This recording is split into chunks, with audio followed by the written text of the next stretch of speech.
The following is part 2 of a Barefoot Lawyer Reports on China interview with Frances Hui by William Saunders, Director of the Center for Human Rights. To listen to other parts of this podcast, please check the link in the description.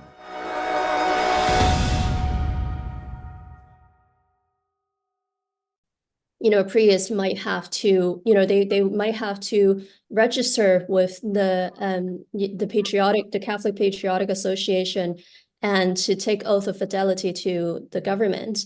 And these are all really pressing concerns that everyone in Hong Kong is thinking about at this point. And we really need to come together. I mean, the Vatican also need to speak up on these problems and to advocate for persons of conscience who are currently, sitting in jail simply for, practicing their faith. And I mean, their, advocacy for human rights is also part of their way to bear witness of God. And, a lot of them has expressed that they took to the street and do what they were doing because they're inspired by their faith. But then we also see there is a blank silence from the Vatican, from other religious leaders about the situation in Hong Kong and these people who are jailed for their advocacy and for, bearing witness of God through their activism. Yeah. Yeah. So what do you expect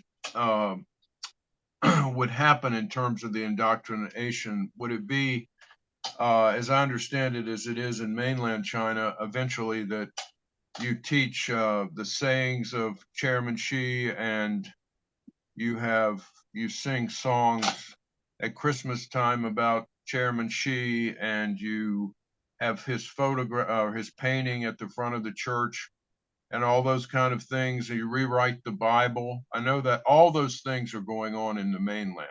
You expect that to happen in Hong Kong?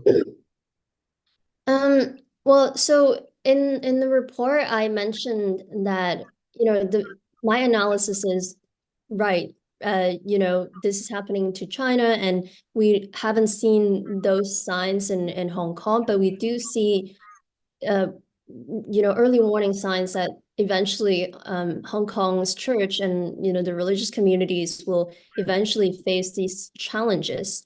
For example, at school, students every school are required to raise the PRC national flag every day at school, and they would have to sing the national anthem every day and have the flag up and flying, right?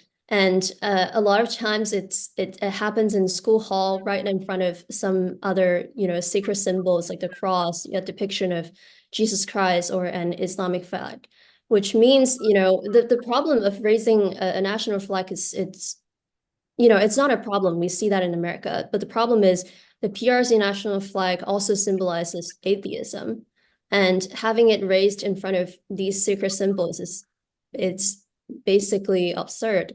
And we also see curricula of religious studies are now mixed with patriotic socialist values. Like the prayers on students' textbook on religious studies are basically praising and embracing the Chinese identity. There would be prayers talking about, oh, thank God for making me Chinese. I would use, my time and efforts to love my country and be a good citizen. Like this is not what we should be teaching. Like when I grew up in Hong Kong, I also had subjects of religious education. This is not what we learned. And so this is happening in school and in church. Again, priests have received complaints about discussing the government in their homilies. I mentioned that there is a Protestant pastor who was sentenced to 13 months in jail, in prison under the national security law. And a few other people, like more prominent persons of faith, like Cardinal Zen, Joshua Wong, Jimmy Lai, they're all persons of faith, and they are all subject to legal prosecution. They're jailed in Hong Kong for nearly 1,200 days, simply for standing up for freedom and human rights. And I also think that the religious communities are basically politicized to downplay the human rights abuses happening in China, and to promote and rally support for some other development initiative by China. For example, the Muslim community, they have been to China, and the Muslim community, like the leaders in Hong Kong, they went on a trip to China. They take a really high profile TV interviews and talking about, there's no, like, we see very good things in Xinjiang. There's no Uyghur genocide. The things that are reporting on Western media are all false. We see people, our Muslim brothers and sisters, they're living peacefully and happily in Xinjiang. And they're also, doing all these workshops talking about how great it is to be integrated to China, like the employment opportunities that they have created.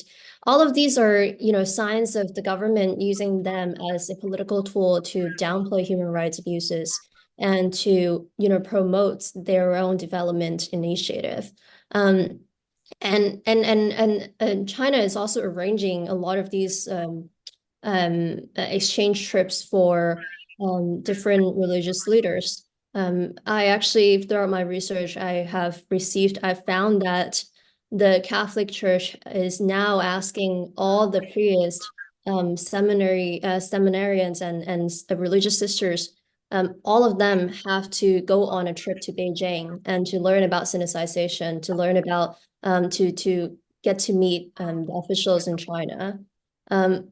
These are all ways to kind of change the theological discussions and to, as you said, it's indoctrination to change minds. And the danger of it is, if there's one priest, one sister who basically listened to those ideology and adopted them, it's not only affecting themselves personally, it also changed the whole conversation, theological discussion in Hong Kong. And it talks about, the education of our next generation and what is being, preached at church. So it has a huge impact to the religious communities. And these are all just, small examples happening in different places. And I'm trying to also learn more, get information, continue to receive these different information. And I think that it's developing really quickly in Hong Kong. I continue to receive different things from people in the diocese and, people in Hong Kong, and it's not looking great. And I think, we need to find a way to really to really like make the church to stand up and to resist, I think. The Catholic University of America's Center for Human Rights has published a documentary on the United Nations Universal Declaration on Human Rights. The documentary features world-class human rights experts, from former State Department officials to ambassadors and human rights activists. It can be found on our website at catholic.edu/chr.